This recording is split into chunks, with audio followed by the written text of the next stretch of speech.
once you're informed, you need to set your strategy into motion, and that's probably this is where it gets challenging and the hardest part.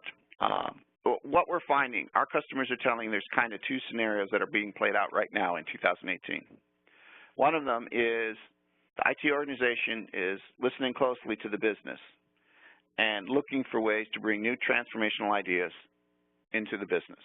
They're not moving rapidly necessarily, but they are moving. And that's one scenario. The other one, and the more difficult one, and I alluded to it earlier, is that the business community in your organization suddenly gets the bug, discovers digital transformation, and they get enamored with it, and then IT is sent scrambling. And obviously none of us ever wants to be in that position.